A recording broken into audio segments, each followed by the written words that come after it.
Hey kids, it's the Mr. Fly here, hope you're well. Out and about on another bike review on a lovely bright winter's day. Something a bit different for you this time because I'm on a bike from Honda. This is the CMX 500 Rebel, a sort of a cruiser-esque looking bike, and really looking forward to having a little ride on this and seeing how she goes. Stick around, stay tuned.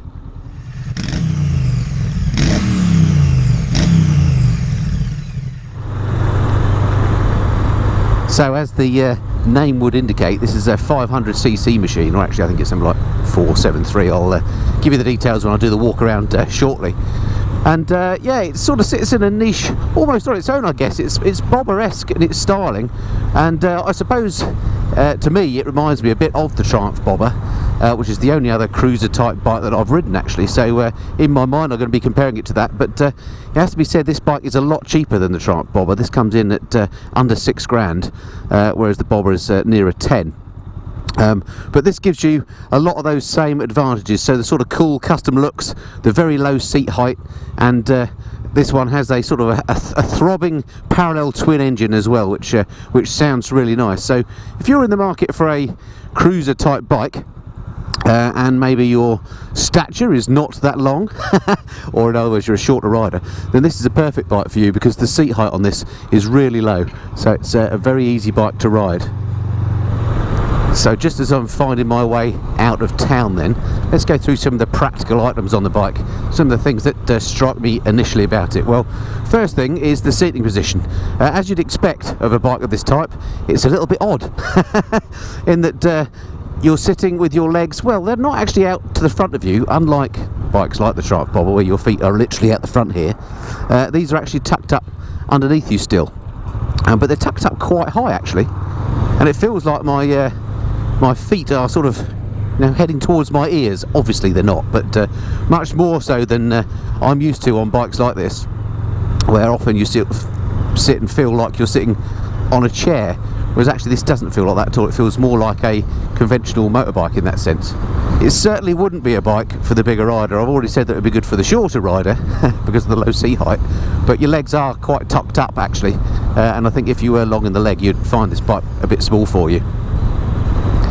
The seat itself, very comfy though. The engine, even though it's a parallel twin, it has to be said, is lovely and smooth. It's, you know, I'm going at slow speeds in traffic here and you'd expect the engine to be a bit thumpy. But I don't know what the Honda technical wizards have done to this, but it feels really lovely and balanced and really quite smooth for a big twin. So it makes driving in traffic like this, if you're commuting or riding to work or whatever, it's a very easy bike to get along with. One thing I do like very much on the bike already is the switch gear. If you look here, this is your classic, what I would think of as old-fashioned switch gear. It's proper tactile buttons that you can feel when you've activated them. They feel solid and they've got that brilliant Honda quality about them. None of your sort of printed circuit board contact type switches here. These are proper switches, and I like that. Something that we're just seeing less and less of on new bikes these days. Clutch is lovely and light. And the handlebars, actually, just going back to the seating position, the handlebars aren't quite as wide as I would expect for a cruiser type bike. They feel much more conventional, these handlebars, than I imagined they would do. You know, your hands aren't particularly wide apart.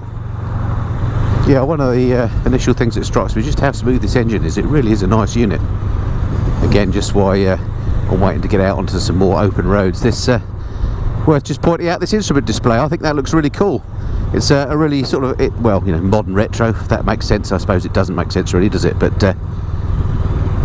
you know, they kept the round dial to give it that retro feel, but it's very much bang up to date with the LED display. I've already mentioned that this is a bike that's sort of at the budget end of the scale, if you like. So as such, it's a very simple machine. It hasn't got loads of electronics, but it's got ABS, of course, it being Euro 4 compliant, which is, I think, just these days one of those essential things on a bike. I remember the days sort of 5-10 years ago, people used to moan about ABS on bikes and say, you know, why should you have it? You should be able to brake properly if you're riding a bike. And frankly, that's just rubbish.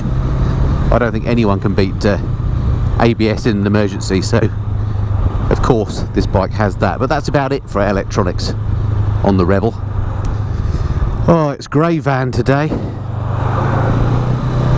Although it is a Volkswagen Transporter, which I have to say I've got a bit of a soft spot for. I've become a bit of a van spotter of late, as you may know.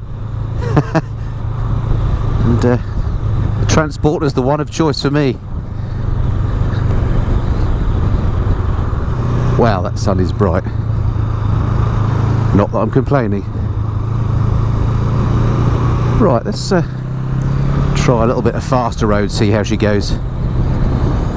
Right, so here we are on the motorway, and of course it's a naked bike, so there is no wind protection. It's quite a windy day today, so I'm getting the wind straight into my chest, as you'd expect. There's no turbulence there, it's a clean airflow, not that horrible dirty stuff that buffets you around, so no problem there. And also there's absolutely bags to go. Here I'm doing, what, 70 miles an hour, and there's loads more that this bike could give. No problem on the motorway. Front brake takes quite a bit of a pull to get it to take effect. It's if I remember right, when I rode the Trump Bobber, I complained about the front brake on that. It's only a single disc setup, so you do have to give it a fair old haul to make it effective. Let me just check the back brake out of interest. And actually the back brake is quite nice. It's got a massive lever, it seems. Feels big, and yeah, and the back brake works really well. Actually, having praised the switch gear just now, I have to say I'm finding this indicator switch a little bit odd. It's entirely conventional, but if I try to cancel it, or rather if I want to indicate right, it doesn't want to go right if I'm just pressing it like that and pushing it right. It doesn't want to go with my thumb. I have to actually get my thumb right on the left of it to indicate. Small point, and I don't know if I've explained that very well, but there's just a bit of a knack on that particular switch to get it to indicate right. Again, it's a tiny point, and it's one of those things you'd just get used to after a while. I thought I'd point it out, as I've been struggling a little bit with it. Handling wise, it's absolutely lovely. It's rock solid. And yeah, I was going to say a nice bike to go cruising on, which of course is what it was invented for. Gearbox on it may be a little bit clunky actually, but again, you've got to sort of consider that the bike is built, I guess, to a cost. It sounds absolutely lovely, that engine.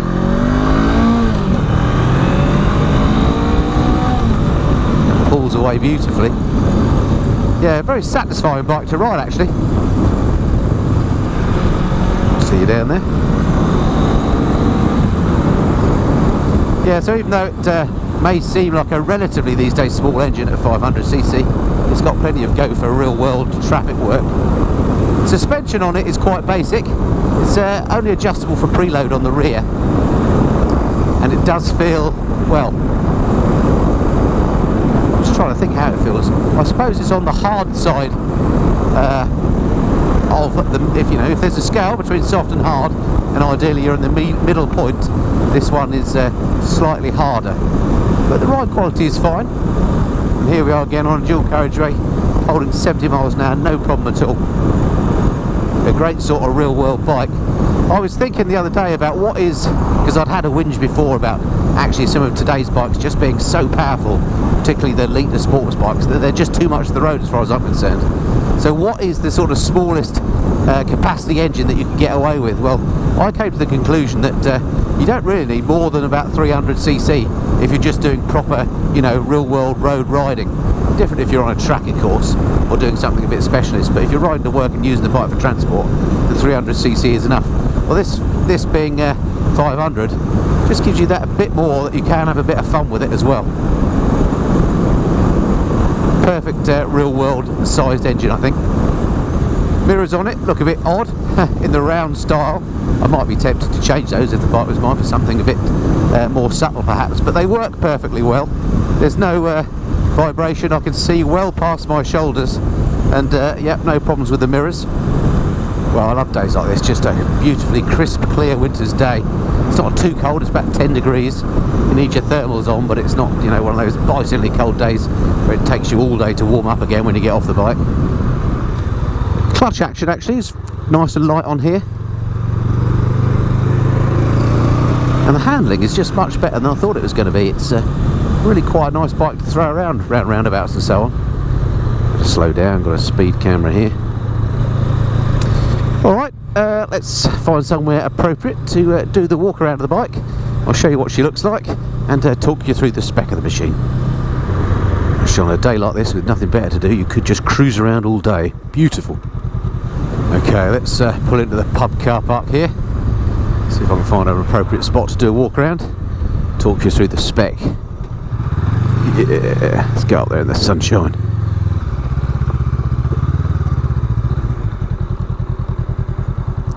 That should do nicely. Okay, what's the stand like on this? Let's get her into neutral. Nice little leg to get the stand down. Perfect. Okay, now one of the things about this, it being a sort of cruiser Bobber S style, is the ignition is down here on the side. Look, there we go. Alright, actually before I completely take the key out and turn her off, let me just start her up again. Show you something else about this. If you look at the front here, you can see these indicators. They're on all the time as kind of running lights, which is unusual. I've noticed a few bikes have started doing that now. So when you indicate, I'll just indicate that way, you see that basically this light stays on and that one's flashing. I'm assuming there must have been a change in the UK law, because you never used to be able to do that. But certainly it does it on this bike, and I think it looks kind of cool. Anyway, there we go. Right then, let me get over here, get my other camera out, and I'll talk you through the spec on this beauty. Okay, right, bingo. Hopefully you can see that okay on the camera phone. So here she is then, the Honda Rebel, or to give it its full title, the CMX 500 Rebel. In terms of the engine, as I say, 500cc is what I've been calling it, but actually it's a 471cc parallel twin, which is taken from the CB 500, and I think it's probably in a slightly different state of tune. Power-wise, puts out 45 brake horsepower at 8,500 RPM, and torque 33 foot-pounds of torque at 6,000 RPM. So not hugely powerful, not going to win any races, but that's not the sort of bike it is. And those sort of numbers do mean that it's A2 license friendly. So if you're in the UK and you haven't got your full license, you're going to be able to ride this one. Let me just come around this side again because the sun's pretty bright. Let's make sure I'm on the sunny side. The brakes on the front there, I mentioned it's got this single disc brake. It's actually a 264mm disc with a 2-pot caliper. On the back, it's got another single disc. This is actually a 240mm on the back, and that's a single pot on there. I mentioned it's got ABS. Suspension wise on the front, it's got conventional 41mm forks, as you can see. They're not the upside down type. And on the rear, it's got twin shocks, which give it that sort of authentic bobber look. Here we go. And these are only adjustable for preload. Of course, one on each side, it having twin shocks. Seat height on here, I mentioned it was very low. It's actually 690mm. So if you are short in the leg, this is going to be no problem for you at all. Weight wise, it's 190 kilograms curb weight according to the website. Curb weight I think means ready to go, so with fuel, so pretty light actually. Tank capacity 11.2 litres, giving it, according to the website, a range of about 160 miles. It's doing something like 73.4 miles per gallon is again what the website says, which is pretty amazing fuel economy. I actually quite like that tank. It's kind of at a weird raked angle, and it's sort of long and thin if you look at it. I think that tank looks quite cool actually. Feels nice when you're sitting behind it. Electronics, as I mentioned, not a lot, just ABS, but that's the thing that you really want. And price wise, on the road, I said it was under £6,000. It's actually 5,399. So yeah, amazing value for this sort of bike really. This one obviously is in the black. It also comes in silver and also comes in red. So there we have it, sort of a simple bike and good value I think, and A2 license friendly as well, so what more do you want? Alright, let's jump back on, ride us some more. Oh, well actually let me just, before I start up, I mentioned the ignition was on this side, just for your interest. On the other side here is another barrel, and that's for the steering lock. Thought it was worth mentioning. Oh, the other thing, actually while I'm here, I just didn't mention on the walk around, is this. The radiator, I just don't think that looks very good. I think possibly Honda could have done something to make that look a little bit better. Maybe if it was the other way, vertically, long and thin would look better, but then might have obviously interfered with the pipe work. But there's just something about that bit of design there I'm not too keen on. But there we go. Anyway, small point. Right, let's crack on. The stand is nice and easy to get hold of. She does sound beautiful. Right then, let's go. Wow, that sun is bright.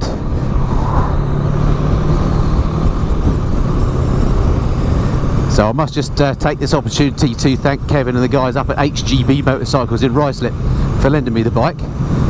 If you're around West London and you want to take a look at some Honda bikes, do go and check them out. Big old showroom there with loads of bikes, lots of demos as well. Tell Kevin I sent you, maybe I'll give you a good deal. Okay, so that's about it for my initial impressions review of the Honda CMX 500 Rebel. And given that sun is going to be beaming straight into the camera, probably a good idea to wind up the review now. So what's my summary of the bike then? Well, first off, a couple of negative points that strike me. First off, there's a bit the indicator switch. I just find it a bit fiddly. Not a big deal. And all, by the way, what I must say is overall, it's a great bike. All new bikes are good these days. So when I talk about negative and positive points, I'm kind of nitpicking, you know. It's really quite hard these days to find things to say about bikes that make people think that you are actually being honest, because sometimes reviewers can be accused of being biased towards bikes because you want to keep the people that lent you the bike happy or whatever. Well, I can assure you that is not the case. These days modern bikes are just, in the main, all pretty good, and this is no exception. So I'm nitpicking here. Okay, so back to my summary. So yeah, negative points first. I suppose the indicator is a little bit fiddly. If you want to turn right, I can't put my thumb on the top of it and push it right. I have to actually get it behind it. That's a bit odd, but just something you'll get used to. I guess the looks of the bike, for me, I'm not a big cruiser fan, so that's just a personal thing. I'm not a big fan of the overall kind of cruiser vibe, but it looks like a bobber, so if you're into that sort of thing, that's absolutely fine. I can't really find anything else negative to say about the bike. On the positive front, I mean, it's comfy. The engine is really sweet. It's really nice and smooth for a twin. There's no lumpiness or vibrations that I thought there might be, and the handling is a lot better than it really should be. It really is quite a nice place to be, and I think as a sort of practical everyday bike, this could make an awful lot of sense. Overall, the bike, I mean, it just offers good value for money. 5,400 quid is the price on the website, and it's quite a lot of bike for that sort of money. Hello. So if you are in the market for a cruiser machine, something that will not only allow you to go around the lanes on a Sunday and have fun with its handling, but also get you to work every day reliably, then it's well worth checking out the Honda CMX 500 Rebel. Okay, I hope that's been of some interest to you, and I look forward to speaking to you next time. Until then, this has been the Missenden Flyer. Cheerio.